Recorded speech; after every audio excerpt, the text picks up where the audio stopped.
Welcome to the shop today. Nice cool day outside. A nice fire going here in the shop. Today I want to talk about vacuum cleaners. I use a lot of different vacuum cleaners in my business endeavors, and I've kind of laid them out over here. Thought I'd explain some of them. Got a standard shop vac. I usually buy the bigger ones. I got these at a Black Friday sale a few years back. It was such a good deal. It ended up being like $26 a piece. I ended up buying 4 of them. I pressed one into service, gave one to each of my daughters for their houses, and I've got one up in the loft that's still brand new in the box. At any given time, I've got about 3 or 4 of these in service, because we can leave it on the job, use it to clean up, and as they get in bad shape, I'll press a new one into service, and the oldest one will end up in a dumpster somewhere because the sheetrock dusting all is hard on the motors. I might only get a couple years out of them sometimes. I usually buy the better hose for the one here in the shop that's a little bit longer, but this is the general purpose one I use for anything big in the shop. This is one of the older ones, and I retrofitted with some PVC pipe and put this, I think they call it a dirt devil, that goes on top.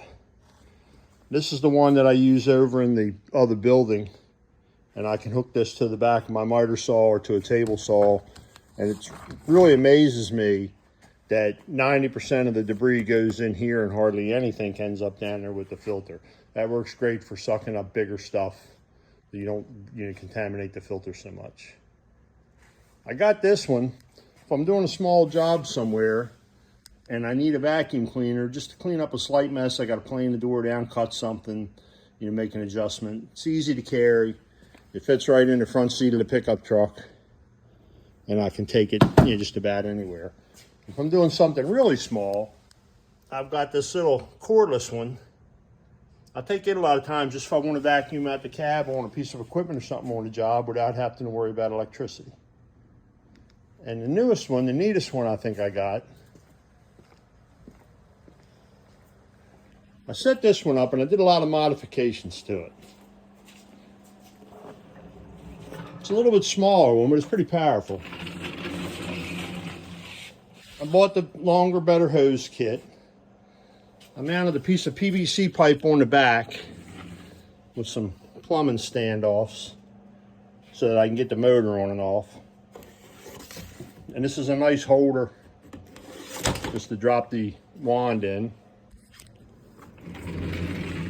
And I put the cord up on a pipe on a piece of bungee so that when I drag it around on the floor, the cord doesn't get tangled up in the wheels.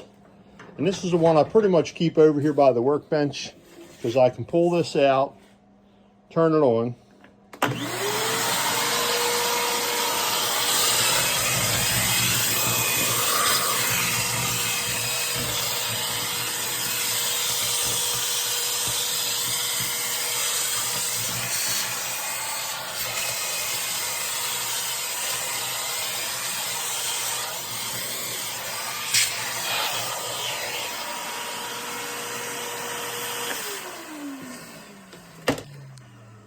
make short work of any mess I make on the workbench or around the drill press or something like that. And it's kind of neat because I can pull this out and hit the switch with it without having to bend over or do a lot to get it out. This one here usually stays out on the floor most of the time, where the other ones will be put away in a specific storage spot.